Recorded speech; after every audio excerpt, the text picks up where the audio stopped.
Good morning, everyone. Welcome to Fairfield Community High School. It's time for the 2023 Veterans Day program. I'm Mark Turner. Claire Vaughn is manning the camera or manning the computer. And Claire, not doing it well.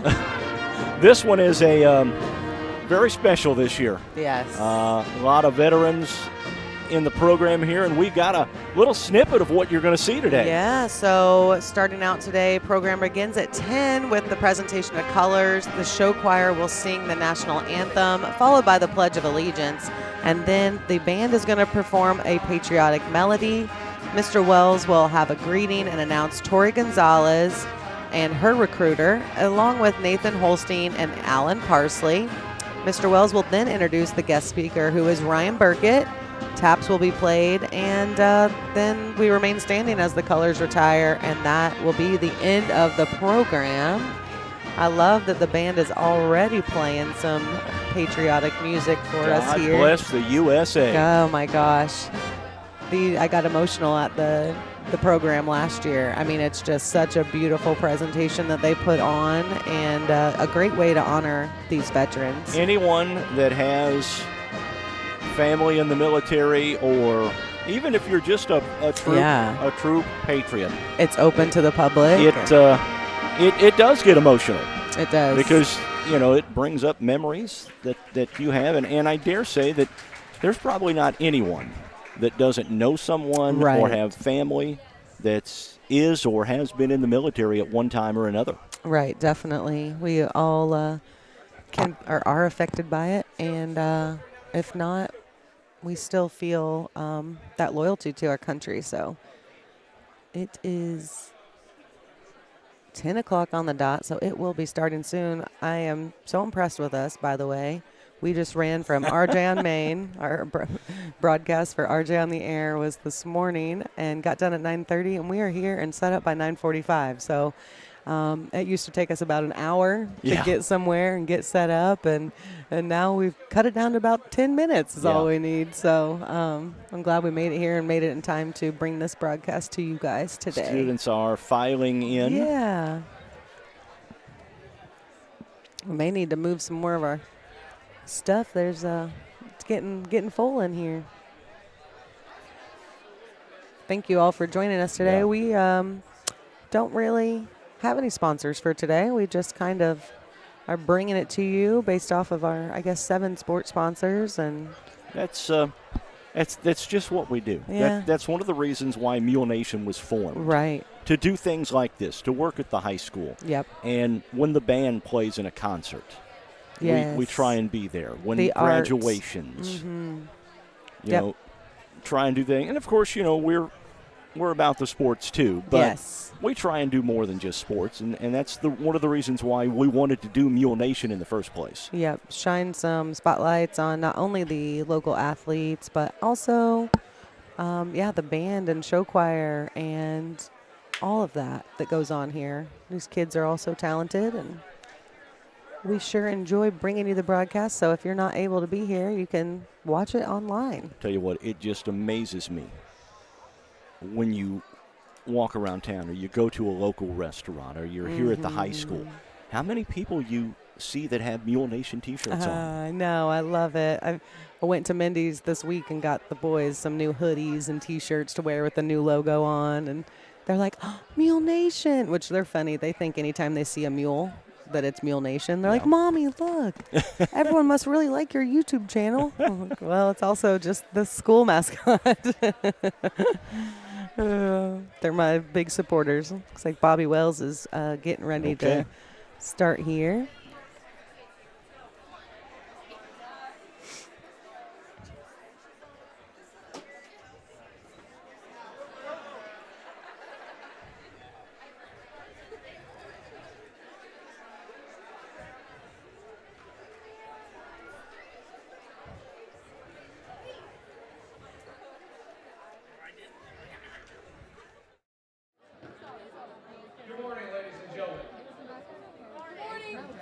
Morning. On behalf of Fairfield Community High School, we would like to welcome everyone to today's Veterans Day program.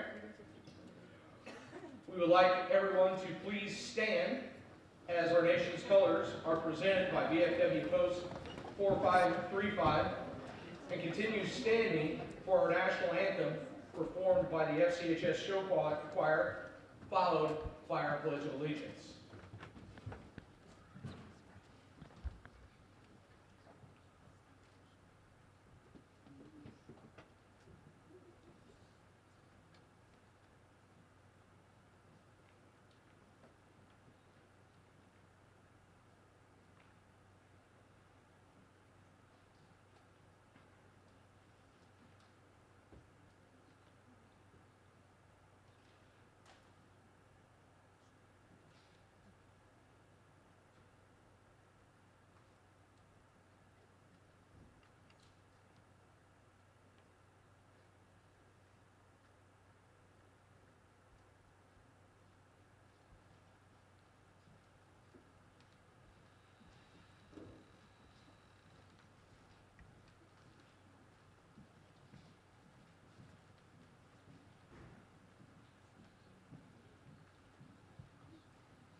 Please remain standing.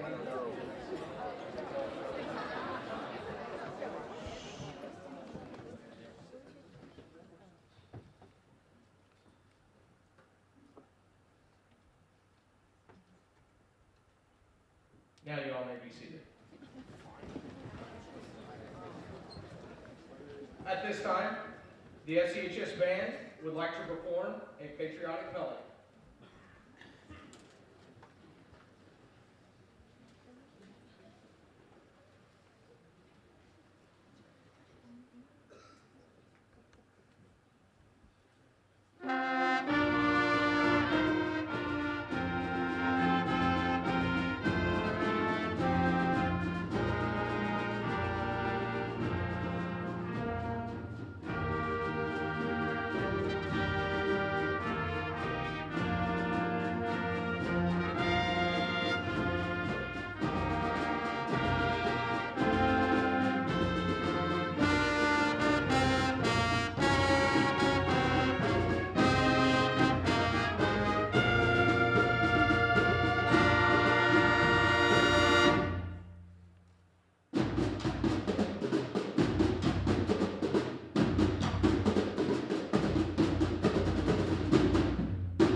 show choir.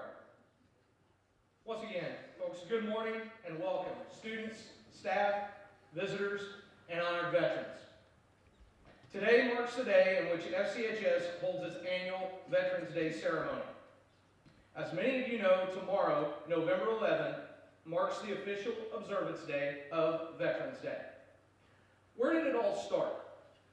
Well, it started with the Great War, the war to end all wars, World War I, officially ended on June 28, 1919, with the Treaty of Versailles signed in Paris, France. However, many people may or may not know the fighting before this treaty was signed actually stopped 7 months prior between Germany and the Allied forces on the 11th month of the 11th day of the 11th hour of 1918. 1 year later, the United States President, Mr. President Woodrow Wilson, proclaimed the first official Armistice Day, or as we know it today, Veterans Day, on November 11th, 1919.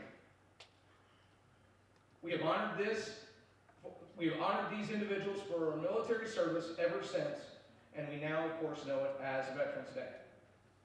Before that time, and since then, many young women and men, just like many of you young people, gave up their youth, gave up their dreams in some cases, and in many cases, unfortunately, have given up their lives in honor of our country and in honor of a way to keep our world a safe place, both then and now.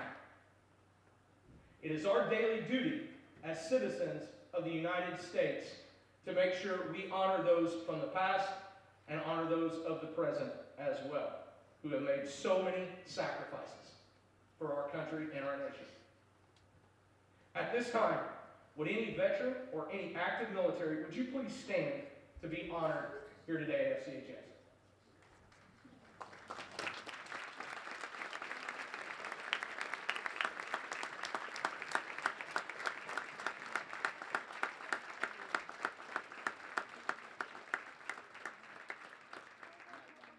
Thank you to your commitment to our country, commitment to the youth of this country as it stands today, and for generations in the future.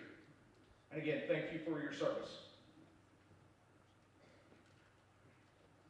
At this time, I would like to introduce 3 of our own students who are making a commitment to the United States military. Would these 3 individuals please stand? Ms. Tori Gonzalez, Mr. Nathan Holstein,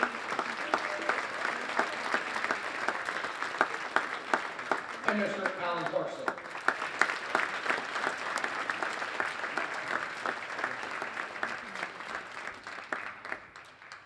Nathan will be enlisting in the Army once he graduates from FCHS with the class of 2024. Upon graduation, he will join and become a combat engineer with 12 Bravo. Nathan is the son of Charlie Holstein and Michelle Holstein and was recruited by Mr. Travis Stamp.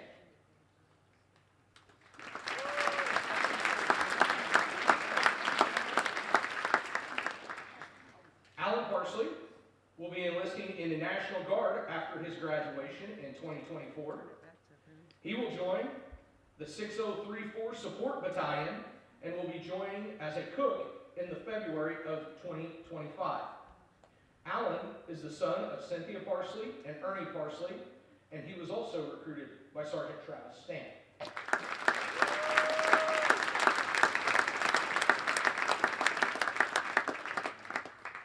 And our final individual from FCHS, Tori Jade Gonzalez. Tori is a senior and is a 17-year-old daughter of Ashley Richardson and Daniel Gonzalez. Tori's post-high school plans are to enlist and join the U.S. Navy. She will depart for basic training in the Great Lakes in June of 2024. Tori Jade will complete basic and then will depart for Fort Sam Houston in San Antonio, Texas for her MOS training as a hospital corpsman. In the capacity of hospital corpsman to provide direct medical support to the Navy and the Marine units. Corpsman deployed in support of the combat operations, disaster relief, and aid with humanitarian missions. Upon completing her MOS training, Tori Jade plans to attend SIU Edwardsville, where she plans to further her education in medicine. She has been recruited by Chief Petty Officer Chinchilla, who is here today.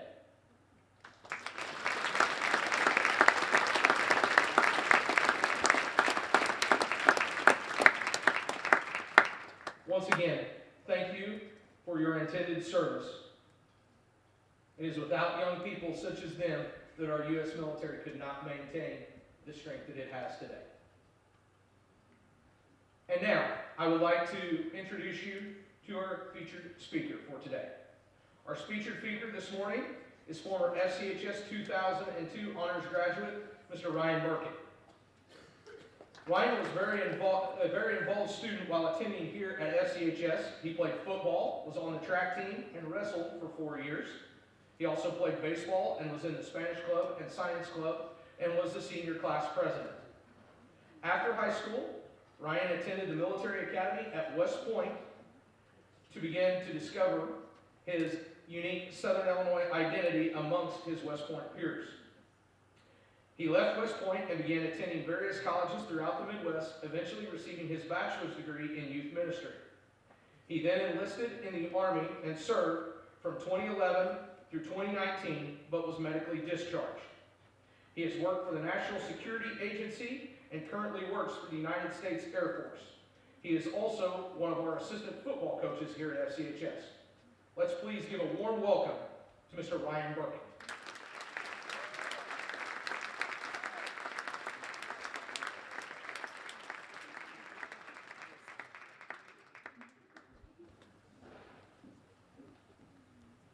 So they had to do some digging on those records because I didn't provide all of that. So, well played. I also don't stand still very well, so I will do my best to stay in front of this nice wooden box in front of me. If I kind of wander, I apologize. But I want to start with a quote from a great theologian, Rage Against the Machine. Those that control the present control the past. Those that control the past control the future. Right? So as I talk about Veterans Day, which is very much predominantly a holiday where we think about the past and we honor those from the past, I want you guys to start thinking about your future and how you can control your present so that you can honor the past and then move forward and take your own future, right? Again, that was not me, that was Rage Against the Machine. But I'm greatly honored to get to speak to you today. You all had a lot of choices, but in reality you probably didn't realize how many choices you actually had.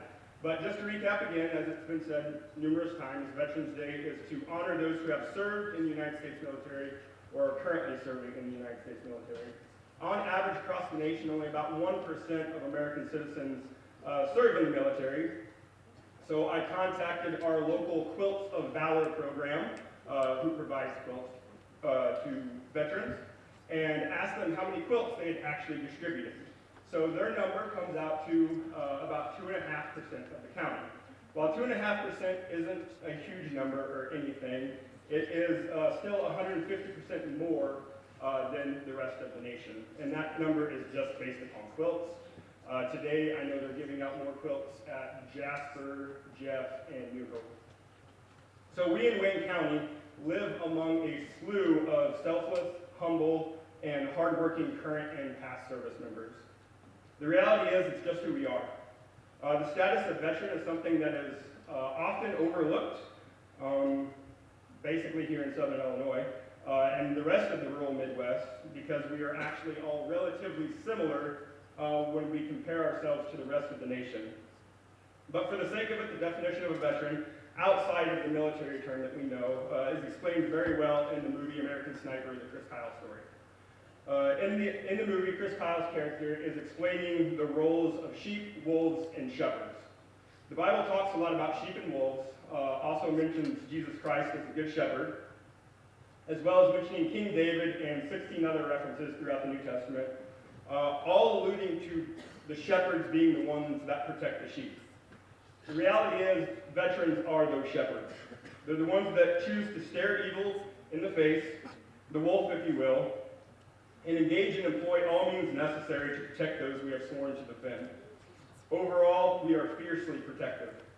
Ultimately, our combat against evil is not to push our own agenda or to fight to ensure that you think, feel, or believe the way that we do, but rather we protect your right to have your own agenda, to have your own beliefs, and to feel about a topic the way that you want to feel. So to intertwine that fundamental aspect of a veteran and begin to pull this around to your unique identity as to the location that you live, in a job interview once out in Denver, the interviewer asked me where I was from. I told him I was from Southern Illinois. He got excited. I had to ask why. He said that people from the rural Midwest are the salt of the earth. They work hard, they are productive, and they accomplish the task in front of them. Remember that phrase, they accomplish the task in front of them. So with that, I want to share with you the unique aspects that actually reside within each of you. Most of us around here have actually already gone through a great deal of difficulty before we ever graduate high school. And because of that, we are very resourceful people. We are also humble by nature, and as a very broad generalization, we are not flashy or boastful, which is why many of you have no idea of the impact that the veterans around you have had on the world. Namely, you stand on the shoulders of giants. You live in the shadows of men and women who have sold their lives for a dream. As Veterans Day comes around every year, to be honest, it's a difficult day for a lot of veterans. It reminds us of our past, the people and times that we miss, and the tasks that our country has asked us to accomplish. Because of that, some veterans do not want to tell you their stories. Some cannot bear to relive the pain. And with that, I immediately think of my great uncle Leonard Tucker. Leonard attended FCHS and would have graduated with the class of 1944. Instead, he enlisted to fight in World War II. I was speaking with him one day, and he was excited to go see the movie The Thin Red Line back in 1998. It was a fictionalized war movie based on a specific battle during the Guadalcanal campaign. Leonard received 2 Purple Hearts during World War II, one at Iwo Jima and the other at Tarawa. He was excited to go watch this fictionalized movie because he had never been able to make it through any other war movies that had ever come out. That day he told me he made it through about 10 minutes of the movie. It wasn't the movie that bothered him, it was the memories. At Tarawa, if you've ever seen the movies of the amphibious landings, where the small boat essentially just beaches itself, and then the end of the ship falls down and kind of creates a ramp for the service members to run out on, that also creates a huge choke point for enemy fire. Leonard was on one of those boats. There were 40 Marines on that boat with him. 2 of them made it to the beach alive, and Leonard was one of them. As time goes, those very painful memories can often turn to life lessons to those around you.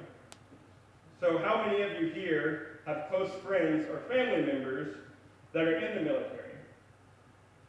Have you ever asked them, can you tell me a story?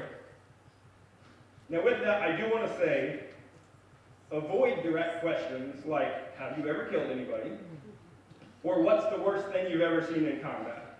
Those are really bad questions. They will probably not answer any of your questions at that point.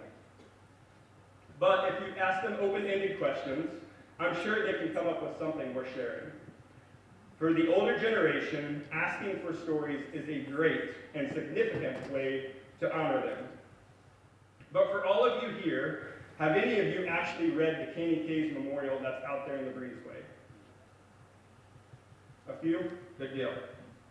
So if you don't know, Caney Caves is a Medal of Honor recipient from Raccoon Fairfield. The Medal of Honor is the highest award that you can receive in the United States military. As I tell you this, I need you to realize something very important about veterans. War changes people. Combat changes people. And ultimately, all violence changes people. Previous to his time in Vietnam, Mr. Case was literally an American Boy Scout. The people who knew him said that he was one of the nicest, kindest people that you will ever meet. Mr. Case had filed as a conscientious objector, but was denied the status. The Army then guaranteed him that he could serve as a medic and be a quote-unquote helper. However, just 8 months prior to his time in Vietnam, he attended Woodstock, the world's largest anti-war protest and the epitome of the hippie culture. Just 3 days after arriving to his unit in Vietnam, a night raid heavily damaged his group and left mass casualties. Mr. Case began to assist his fellow service members by working his way towards the perimeter and bringing the wounded back to safety. He did this several times, bringing wounded back to safe locations so they could receive medical treatment. During this process, he also used his own body as a shield to block his fellow service members from gunfire, literally taking a bullet for his friends. Also, a lower part of his left leg was blown off by a mortar. The soldiers around him said that they watched him stand up and continuously try to run. Of course, he could not. He then applied a tourniquet to himself, gave himself 2 shots of morphine, and continued to help others. He was so focused on that task, he did not even see his own life as a priority. When Mr. Case returned to Fairfield in 1971, he was a very, very different person.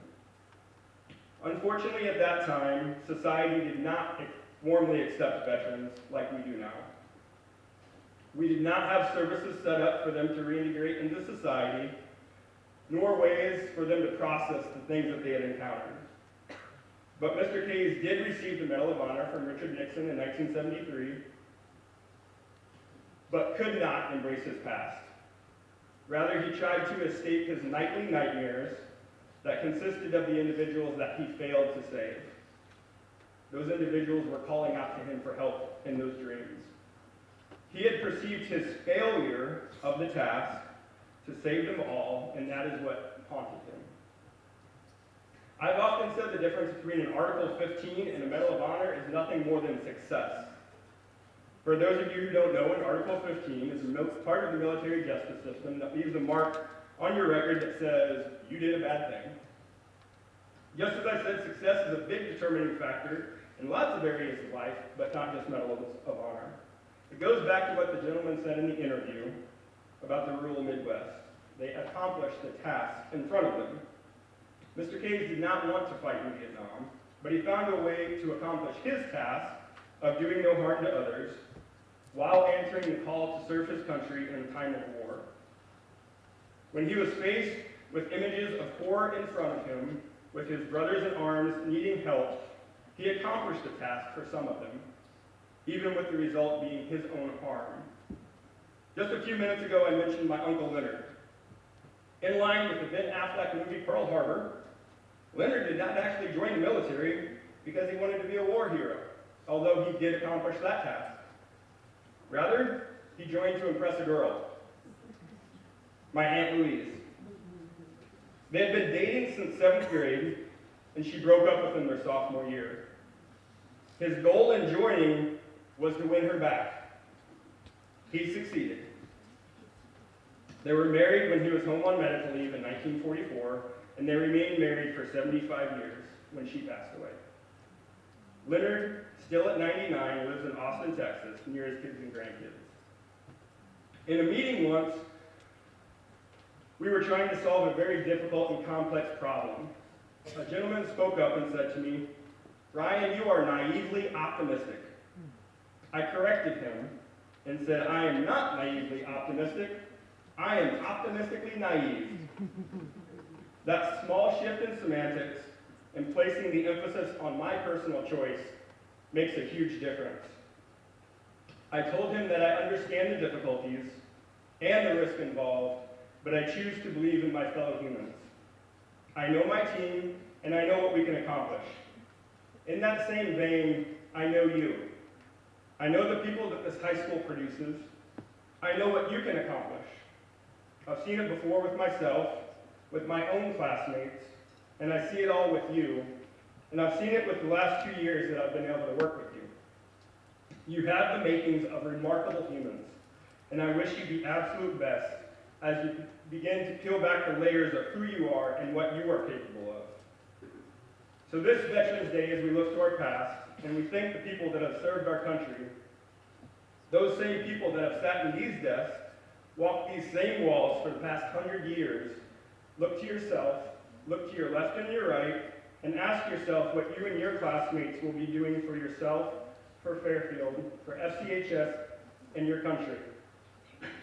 To end with an Oswald Chambers quote to drive home my point, the true test of a person's character is not what they do in extraordinary moments of life. It's what they do during the ordinary times when there's nothing or tremendous exciting going on at all. A vast majority of us are all built on that exact same character. So with that, God bless and thank you.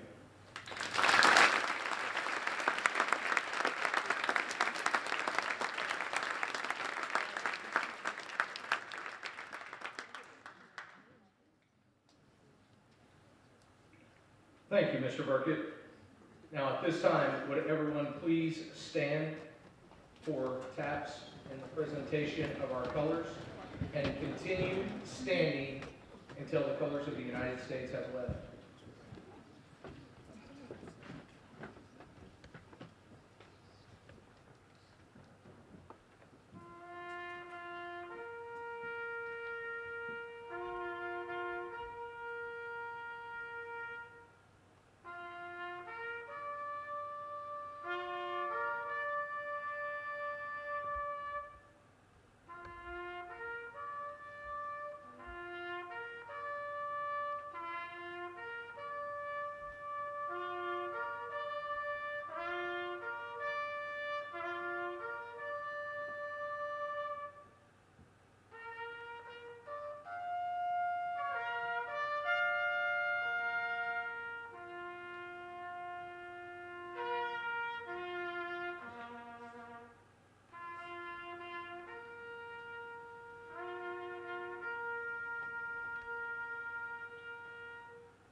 Thank you all for attending our program today, and again, most of all, thank you to our veterans and our military service and young people. I would encourage you, when you see a veteran walking down the street, take a minute of your day to stop and thank them for their service.